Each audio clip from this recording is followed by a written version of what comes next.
AI assistants are popping up everywhere, right? They promise this amazing future where finding anything is as easy as just asking for it. But have you ever really stopped to think about what's going on under the hood? I mean, what does it actually take to pull that magic off? Well, today we're going to go deep. We're connecting that seamless experience we all crave with the mind-bending engineering that actually powers it. All right, so here's our roadmap. We're going to kick things off with the big, exciting vision for the future of AI search. Then we are going to dive deep, and I mean really deep, into the nitty-gritty stuff, how all that data gets synchronized, how these massive systems stay online 24/7, and even the fundamental mathematics that stops the whole thing from descending into chaos. And then we'll pull it all back together to see how it connects. For basically my entire life, search has been a pretty simple deal. You think of something, you type some words into a box, and you get a list of links. But that's all changing. We're now entering what some people are calling the great decoupling, where what we want is being separated from that classic search bar. So what on earth does that actually mean? Let's get into it. This quote just nails it. It really does. It's not about which company pays the most for the keyword running shoes anymore. No, it's about being the suggestion that pops up on your smartwatch the exact moment it detects you've run enough miles to need a new pair. See? It's a huge shift from just reacting to what you type to proactively anticipating what you need. And here's a peek at what that future really looks like. We're talking about AI handling your entire shopping trip, from what should I get all the way to checkout. Or imagine your AI pin buzzing you in a store because it found a better price online. You won't be the one browsing the web, an AI agent will do it for you. And advertising? Forget bidding on flights to Paris. Companies will bid on the entire planning of a vacation life event. It's a whole new ballgame. Okay, so that future sounds pretty incredible. But to make any of it work, you need a search engine that is constantly being fed a gigantic, non-stop stream of real-time information. So the big question is, how do you funnel all of that data into the system without the whole thing just buckling under the pressure? This is our first major technical hurdle.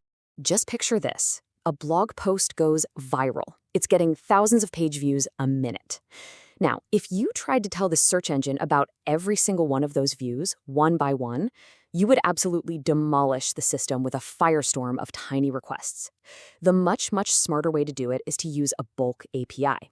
You just group hundreds or even thousands of those updates into one single efficient package. It's just a way more sane way to handle things. But that solution creates its own problem. If you're waiting around to build up a nice big batch of updates, how do you make sure you don't lose track of anything? How do you avoid sending the same update twice? Or even worse, completely forgetting one? This is where you need a really clever system design. And the answer is a queue. So here's how it works. When something changes, you don't hit the search engine right away. Instead, you just add a little note to a to-do list.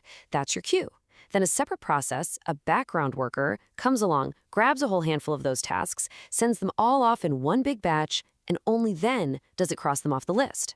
It's actually brilliant. It acts like a shock absorber, protecting the search engine from getting totally slammed. Okay, so we've got our data flowing in smoothly. But what about the engine itself? Let's talk about the incredible pressure of keeping a massive service like this up and running 24/7, especially when you have to do something terrifying, like perform major surgery on it while it's still live. And this right here? This is the golden rule for any team that runs a service people actually depend on. The goal isn't just to keep the lights on. It's to be able to do the equivalent of open heart surgery on the system, like say replacing the entire database, while millions of people are using it, without a single person even noticing. Yeah, no pressure at all, right? So engineers have basically two choices here. You've got the easy way, take the whole system offline for a bit, move all the data, and turn it back on. It's simple, it's safe, but it means downtime, and that's often a total deal breaker.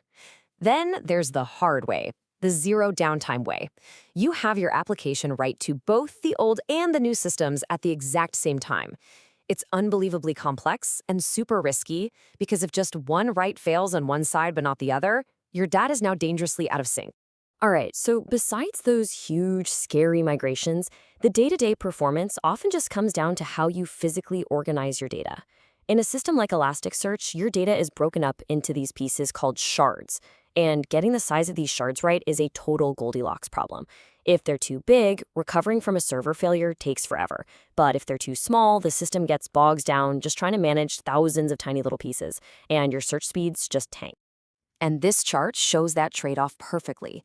You can literally see how performance just falls off a cliff if you strayed too far from that sweet spot right in the middle. Go too small, you get oversharding, and performance suffers. Go too big, undersharding, and yup, same bad result. Finding that balance is everything. So, we've covered how data gets in and how the engine stays running. Now we're going to the deepest level yet, the fundamental computer science that prevents all this data, spread across countless computers all over the world, from becoming a completely corrupted disaster. This brings us to a really cool and powerful idea from academia called conflict-free replicated data types, or CRDTs for short. The best way to think about these is like special data containers built for the chaos of a distributed world. They have these mathematical rules baked right in that guarantee, and this is the amazing part, that no matter what order the updates show up in, every single copy of the data will eventually end up in the exact same state, and they do it without some central boss calling all the shots. To really get why this is so important, let's use a classic example. Imagine a shared online shopping cart. A shopper adds two things, a potato and a very, very expensive Ferrari. Then, a second later, they come to their senses and they remove the Ferrari. Okay, now here's the terrifying part. What happens if, just because of random network lag, the checkout command gets to the server before the remove Ferrari command? The system looks in the cart, it sees a potato and a Ferrari, and it charges you for both. You've just bought the world's most expensive potato. That is a consistency bug, and it shows you just how dangerous it is when things arrive in the wrong order. And this is where the magic of the solution comes in. See, CRDTs are built on a mathematical structure called a join semi-lattice. Now, don't worry about the name or the deep math. All you need to get is the core idea. This structure guarantees that information is only ever added. The state of the system can only move up towards a more complete version of the truth. It's literally impossible to go backwards. And that right there is what prevents that Ferrari chaos from ever happening. The key property that makes this all possible is something called monotonicity. A system is monotonic if it only ever moves forward. Think about it. A question like, has this user performed more than 100 actions, is monotonic. The answer can go from false to true, but once it's true, it can never go back to being false because you can't undo an action. But a question like, what's in the shopping cart, is not monotonic because you can add and remove things. Those monotonic operations are the safe ones you can run without worrying about timing. Wow, okay, so we have gone from high-level AI conversations all the way down to the deep math of data structures. Now it's time to zoom back out and see how all of these different pieces fit together to create that seamless experience we talked about at the very beginning. And here's how it all stacks up. At the very bottom, the foundation, you have the pure mathematical theory of CRDTs that guarantees your data is even correct. Layered on top of that, you've got the practical implementation, things like queuing to manage how data flows. Above that, you have the day-to-day operational work of sizing shards and managing migrations to keep it all running. And only then, at the very top of this incredible technical pyramid, do you finally get the simple conversational AI that a user actually sees. And really, that's the main takeaway here. That effortless, conversational future of search we all want, it isn't just about a clever algorithm. It's built on this deep foundation of distributed systems engineering, operational discipline, and pure computer science. Every single one of those layers is invisible to the user, but they're all absolutely essential. And all of this leaves us with one final and I think critical question. As we start to trust these AI agents with more and more of our real-world decisions, the stakes just get so much higher. It's not enough for the data to be fast anymore. It has to be provably mathematically correct.